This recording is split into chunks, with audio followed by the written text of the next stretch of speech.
He pointed a gun at me on live television. Not a metaphor, not a raised voice pretending to be a threat.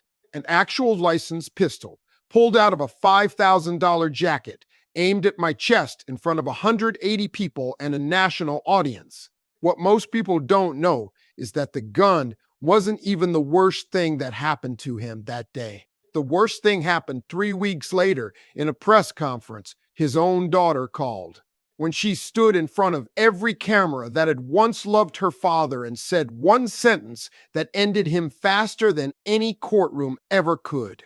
I want to tell you how a man worth $100 million lost everything he had in under a month, and why, when it finally happened, I didn't feel one single ounce of satisfaction. Stay with me, because the ending of this story isn't the part anyone filmed. I need to take you back to the beginning, because none of what happened later makes sense without it. It was a charity taping of Family Feud, one of those mornings where everything is supposed to be easy. My producers pulled me aside before we walked out, the way they always do when something about the lineup needs a heads up. Today's a big one, my segment producer told me. Richard Coleman is on the panel. I knew the name the way most people know it, a 55-year-old billionaire attorney, the kind of lawyer who shows up on cable news defending clients nobody else will touch. The kind of man whose face is on billboards promising that no charge, no scandal, no accusation is too big for his firm to make disappear. He wasn't coming to win a game show. Everyone backstage knew that. He was coming because a camera was pointed at him, and men like Richard Coleman have never once in their lives passed up a camera. I get told a lot of things about guests before I walk onto that floor. Most of it is logistics. Who's nervous? Who needs help to the podium? Who's excited to be there? But every so often, my producers tell me something that changes the way I carry myself walking out. That morning, what I heard was this.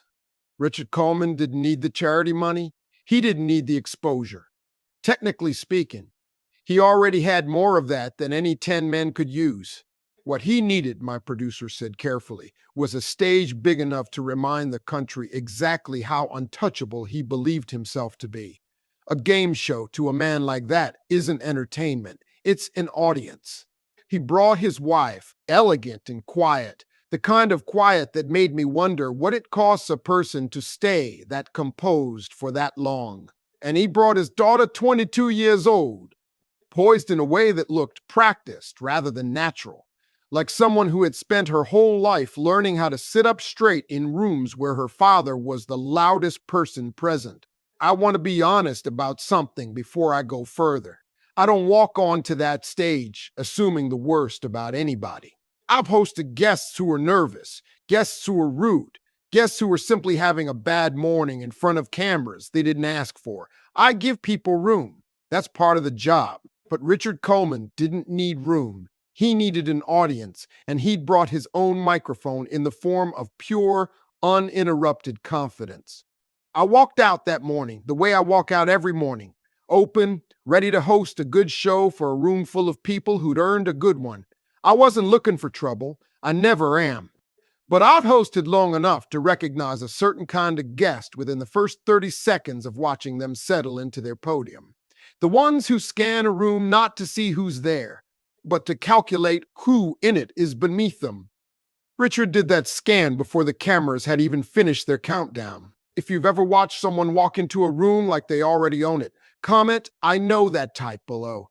The first few minutes told me everything I needed to know. Richard didn't wait for the game to start. Before he started performing, he turned to the other family on the panel, a modest working family who'd driven 6 hours for the taping. The kind of people this show exists for.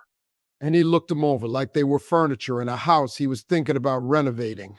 "No offense," he said, loud enough for the front rows to hear, "but I could buy this entire studio with what I make before lunch." A few uncomfortable laughs. The kind of laugh a room does when it isn't sure if it's allowed to be offended yet. He kept going. He called them the have-nots, said it like it was a punchline instead of an insult. He told them, still smiling, that television-ready smile, that some families work hard their whole lives and end up on a game show, and other families work smart and end up owning the network that airs it. His wife, sitting just behind him in the family section, didn't laugh. I noticed that immediately, the way she kept her eyes fixed somewhere just past his shoulder. The particular stillness of someone who has heard a comment like this so many times before that her body has stopped reacting to it even when her face clearly wants to. His daughter sat beside her, 22, dressed the way a person dresses when they've been taught since childhood that appearance is armor. She didn't laugh either. She looked, if anything, like she was bracing for something. I felt the room shift, the way a room shifts right before it decides whether to laugh along or go quiet. I made a joke, moved the game forward, tried to keep the morning from tipping over before it had really started. That's the job, finding the bridge before somebody needs one. Richard turned his attention to me next. "You're a funny little host," he said, that same smile never leaving his face. "But let's be honest, this isn't a real profession. This is what happens to people who couldn't make it in a real one." I let it go. I built a long career on knowing which comments are worth the room's time and which ones aren't. I smiled, said something light, and kept the game moving. He wasn't finished. By the second round, the comments had a different texture to them, sharper, more personal, edged with something that had nothing to do with comedy or class anymore. He made remarks about where I was really from, about people who talked the way I talk, not belonging on a stage like this, dressed up as jokes, but landing like something else entirely. The kind of comment that isn't really about the room at all. It's about who the speaker has decided doesn't belong in it. A few people in the audience actually gasped. Not the laugh because you're not sure kind, the real kind. I want to pause here and explain something about how I read a room because it matters for understanding what happened next. After years of doing this show, I've developed something like an instinct for the difference between a guest who's simply having a rough morning and a guest who has decided long before he ever walked through our studio doors exactly how much respect he's willing to extend to the people around him. Richard wasn't nervous. He wasn't having a bad day. He was testing the room the way a man tests ice before he puts his full weight on it, pushing a little further each time to see exactly how much he could get away with before anyone pushed back. I felt that familiar heat rise in my chest, the one that comes from being disrespected in front of people who came here to have a good morning. But I've learned something over the years about moments like this. The person testing you is hoping you'll match their energy. The moment you do, you handed them exactly what they wanted. So I looked at him, kept my voice level, and said the only thing that felt necessary, "Mind your language, sir. Respect is equal for everyone in this building, including the people you just insulted." The audience applauded. Not loudly, just enough to let him know the room had noticed. Richard's smile thinned out. "I'll destroy your career in seconds," he said. He wasn't performing anymore. His voice had dropped a charm entirely. "Do you understand who you're talking to? One phone call. That's all it takes. One phone call and a man like you disappears." The studio went dead quiet. Then, like he needed to finish what he'd started, he leaned toward my microphone and said, loud enough for the booth to catch every word clean, "Hosts like you wash the dogs at my house. That's the difference between us." I heard the gasp roll through the whole room this time. No confusion in it at all, just shock. I didn't answer right away. I've hosted this show long enough to know that silence, held the right way, says more than a comeback ever could. I let the silence sit there until even he seemed uncertain what to do with it. Then, realizing exactly how much he'd just exposed himself in front of a national audience, Richard laughed, too loud, too fast, and said, "Relax, everyone. It was just a joke." I looked at him. I didn't believe him, and I don't think anyone in that studio did either. Some things don't sound like jokes, no matter how quickly you try to repackage them as one. If you've ever watched someone try to laugh off something they clearly meant, type, "We all saw it," in the comments. I tried one more time to bring the morning back to normal. That's part of what this job actually is. Not just hosting a game, but finding a way to let everyone in the room, including the person causing the trouble, step back from the edge with something left intact. Let's get back to the game, I said, keeping my tone easy. We've got a family here who drove 6 hours to play, and I'd like them to actually get to play it. For a moment, I thought it had worked. Then Richard turned to the working family again, and this time there was nothing playful left in his voice at all. You people don't know who you're dealing with, he said. I could make your lives disappear with one phone call. Don't test me. The room's temperature dropped in a way I could physically feel from the podium. This wasn't a rich man's arrogance anymore. This was a threat spoken plainly, aimed at people who had done nothing except exist in the same room as him. I looked at the family he was speaking to. The father had his arm around his youngest, protective, instinctive. The mother's hands were shaking slightly on the podium in front of her, though she kept her chin level, refusing to let a stranger's cruelty be the thing that broke her composure on national television. I had watched this family all morning, nervous, kind, clearly overwhelmed just to be standing on a stage they'd only ever seen on their own television at home. They hadn't done anything to deserve this. Nobody ever does.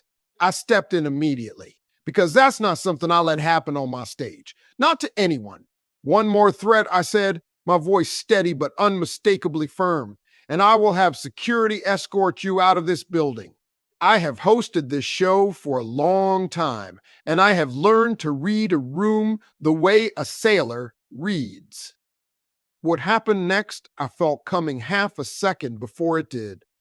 A stillness in Richard's face, a stillness I now recognize as the exact moment a man realizes he has been told no by someone he never expected to say it. He reached into his jacket. I want to describe what that half second felt like, because I've turned it over in my mind many times since. Time doesn't actually slow down in moments like that. That's something people say afterward, not something you actually experience. What happens instead is that every unnecessary thought disappears and only the essential ones remain. I remember thinking, get the audience down. I remember thinking, don't let this be the story instead of him. The pistol came up, and for one full second, it was pointed directly at my chest.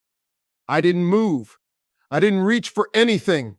I looked at him the way you look at someone when you refuse to give them the fear they're trying to take from you. Say that one more time, he said, his voice shaking in a way his words weren't. Security was already moving before he finished the sentence. It happened fast. 3 men crossing that stage faster than I've ever seen anyone move on it. Richard hitting the floor, the weapon secured. Handcuffs on his wrists before most of the audience had even fully processed what they just watched. The studio didn't applaud. Nobody laughed. There was only the sound of 180 people breathing out at the same time, the particular silence of a room that just watched something it will never forget. I looked over and saw his wife with her hands pressed against her mouth, tears already falling, mouthing an apology to me she didn't owe personally, but clearly felt she needed to give anyway. I saw his daughter beside her, 22 years old, staring at the floor like she was trying to disappear into it. I didn't say anything cruel. I didn't gloat. I walked toward the family Richard had threatened, made sure they were all right. And then I turned to the room and said the only thing that felt true. Nobody in this building deserves to be threatened for showing up to play a game. Let's take a short break, and then we're going to finish this taping the right way, with respect for everyone in this room. We finished the episode. It didn't feel normal. It never does after something like that. But we finished it. I went back to my dressing room afterward and sat with what had happened for a long time before I let myself think about anything else. What happened over the following weeks? I learned the way most people learn things now. Through producers, through the news, through people who reach out because they think you should know. The clip was online within hours. By the next morning, it had been viewed more times than almost anything else the show had produced in years. People had opinions, as people always do. Some thought I should have said more in the moment. Some thought the whole thing proved exactly what they'd always suspected about men like Richard Coleman. Most people, from what I could tell, were simply stunned that a man with that much money and that much power had shown the whole country exactly who he was. On a stage, he thought he was too important to be held accountable on. But the clip wasn't the part of the story that mattered most. What mattered most was what came after, in places no camera was pointed. Investigative reporters, sensing blood in the water, began pulling at threads that had been sitting untouched for years. Former employees came forward with recordings, private meetings where Richard had bragged about intimidating witnesses, burying evidence, using his firm's resources to threaten people who couldn't afford to fight back. Junior lawyers who'd left his firm years earlier finally felt safe enough to speak. Old clients described being billed for work that was never done. One story became five became dozens. None of it was new information to the people who'd worked closest to him. What was new was that the public was finally hearing it all at once, with nowhere left for it to be quietly absorbed the way it always had been before. I think there's something important in that. Public accountability, when it finally arrives, doesn't usually change who a person actually is. It simply strips away the protective layers that persons spent a lifetime building around themselves. The money, the intimidation, the assumption that nobody would ever dare say the true thing out loud. For 30 years, Richard Coleman had likely never experienced a consequence he couldn't buy his way around. This time was different. This time, the consequence didn't care how much the name Coleman was worth. The State Bar Association opened a formal review within the week. His billionaire clients, the ones who had once lined up to have his name attached to their cases, began quietly canceling contracts, one after another, the way people abandon a sinking asset before it costs them their own reputation. Political friends who had once posed for photographs with him stopped returning calls. The billboards that had promised no case was too big for him to win started coming down within days. If you believe the truth always finds its way to the surface eventually, drop a comment below telling us why. What surprised almost everyone, though, wasn't the professional collapse. It was what came out about his own home. People close to the family began talking, carefully at first, then less carefully, as the story grew too large to stay quiet. Richard's wife, it turned out, had considered leaving him more than once over the years, pulled back each time by the weight of the family name. The fear of what walking away from that kind of money and reputation might cost her and her daughter. She'd stay, people said, not out of love, but out of exhaustion. The particular exhaustion of a person who has run the math on leaving so many times that staying starts to feel like the only realistic option. His daughter's story was harder to hear. She had grown up watching her father belittle waiters, drivers, assistants, anyone whose job put them beneath him in a room. She had grown up correcting her own instincts every time she felt embarrassed by something he said, telling herself that's just how he is. He doesn't mean it. He loves us in his own way. She had never, not once in 22 years, been able to think of her father as someone she looked up to, only someone she managed. I think that's one of the hardest things for people to hear in a story like this, that the cruelty a person shows the world isn't a performance that stops at the front door. It's usually smaller and quieter at home, but it's the same thing wearing house clothes instead of a suit. I heard from people who knew the family that there had been dinners over the years where Richard would critique his daughter's choices in front of guests the way he critiqued opposing counsel in a courtroom. Not cruelly enough that anyone outside the family would call it abuse, but consistently enough that she'd learned long before she turned 18 to run every sentence through a filter before she let it leave her mouth in front of him. That kind of quiet, constant correction doesn't leave bruises. It leaves something else, a permanent uncertainty about whether you're ever quite enough, delivered by the one person whose approval you were built to crave most. 3 weeks after the taping, Richard's daughter called a press conference of her own. Nobody expected it. Her mother didn't know she was doing it until the morning it happened. She stood in front of the same cameras that had once photographed her at galas beside her father, wearing no jewelry, no practiced smile. just a young woman who had clearly spent 3 weeks deciding whether she had the right to say what she was about to say. I heard later that she'd rehearsed that sentence for the better part of 3 days, saying it out loud in her bedroom mirror, crossing out drafts that felt too angry, too soft, too much like the version of herself that had spent 22 years choosing her words carefully, so her father's temper never had a reason to turn her way. This was the first sentence, she told a reporter afterward, that she had ever said about him without editing it first. She said it plainly, without shouting, without theatrics. My father wasn't beaten today by a lawyer, a reporter, or a courtroom. Today, my father lost to his own arrogance, and I think it's the first honest thing he's ever lost to. That sentence went everywhere. It didn't need editing, didn't need context, didn't need anyone to explain what she meant. Within a day, it had traveled further than the clip of the gun ever had. Richard Coleman's empire, the one he had spent 30 years building on intimidation and the assumption that money erases consequence, came apart in a matter of days after that. The man who believed no case in America was too big for him to win had just lost the only case that ever actually mattered, the one his own daughter brought against him in a single sentence, without a single lawyer in the room. I found out about all of this the way I find out about most things once a story like this leaves my stage, through headlines, through people telling me, through the strange feeling of watching a story you were part of keep moving long after your part in it ended. I want to be honest about what I felt when I heard how far it had gone. I didn't feel triumphant. I didn't feel like I'd won something. What I felt was something quieter and heavier than that. A kind of sorrow for a family that had clearly been unraveling long before that morning on my stage. And a kind of sorrow for a man who had spent so many years building a life on fear that he never noticed he'd built himself a house nobody who loved him actually wanted to live in. I have never believed the goal of a moment like the one on my stage should be somebody's destruction. I believe in consequences.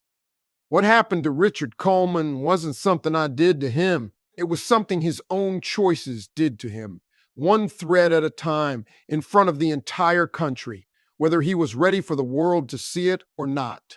I've thought often in the time since about what actually brought a man like that down, whether it was the gun or the silence that followed it, or the recordings or the clients walking away, or his daughter finally finding the courage to speak. I don't think it was any single one of those things. I think it was all of them arriving together in the right order at a point in his life when he'd finally run out of places to hide from himself. Some people never reach that point. They go their whole lives protected by money, by fear, by the simple fact that nobody around them was ever brave enough to say the hard thing out loud. Richard Coleman ran out of that protection in the space of about 3 weeks, and as painful as it clearly was for him, I've come to believe it may have been the first honest reckoning of his entire adult life. If you've ever watched someone's own actions catch up to them faster than anyone expected, comment. Karma always finds its way below. A few weeks later, we were taping a new episode. Ordinary morning, ordinary lineup. I was midway through warming up the audience when a producer told me quietly that Richard's wife and daughter had reached out. Not for an interview, not for a statement. Just to say thank you for how I'd handled that morning, for not embarrassing them further than the moment already had, for giving them a door to walk through with something left intact. I sat with that message for a long time before I responded. It would have been easy in the days right after that taping to let the story become about me, the host who stood his ground, the man who kept his composure while a gun was pointed at his chest. I understand why people wanted to tell it that way, but the truth is, I never once thought this story belonged to me. It belonged to a family quietly falling apart behind closed doors, long before any of us ever saw it, and to a young woman who finally found the courage to stop protecting a version of her father that had never really existed in the first place. If you believe the truth always finds a way out eventually, no matter how much money tries to bury it, subscribe and tell us in the comments why you believe that. I never saw Richard again after that taping. I heard secondhand that he'd resigned from the firm that bore his name, that he'd moved out of the city, that whatever was left of his life now looked nothing like the one he'd built his identity around for 30 years. I don't know what he thinks about wherever he is now. I don't know if he's found any peace with what happened or if he's still looking for someone else to blame for it. That part of the story isn't mine to tell. It belongs to him. I think about his daughter often, the way I think about anyone who's had to grow up faster than they should have because of somebody else's choices. 22 is a strange formative age to learn that the person you were raised to admire most is not always the person who deserves the credit for raising you well. I don't know exactly what conversations happened inside that family once the cameras stopped rolling for good, but I do know that whatever she decides next, to rebuild something with her father, to keep her distance, to forgive slowly, or not at all, she gets to decide it on her own terms now out loud, without anyone telling her what the right answer is supposed to be. That, to me, is the real victory buried inside this whole story, not the downfall, not the headlines. A 22-year-old finding her own voice in front of the entire country and using it for the first time to tell the truth instead of managing someone else's. What I do know is this: the daughter who once corrected her own instincts every time she felt ashamed of her father finally stood in front of the world and told the truth instead. And whatever comes next, for her, anger, forgiveness, distance, time, she gets to decide that for herself now on her own terms, in a way she never could while she was still managing him instead of simply being his daughter. Before we moved on that morning, I looked into the camera and said the only thing that felt true enough to end on: karma is never in a hurry, but it is never late either. A man can use his money, his power, and his connections to fool the world for a while, but never his own character. And when the bill for that finally comes due, the judge isn't a courtroom. The judge is the life he built. That day on Family Feud, a game didn't just end. An entire era of a man believing himself above consequence ended with it, not because I took it from him, but because he had spent 30 years quietly building the very thing that would eventually take it from him himself.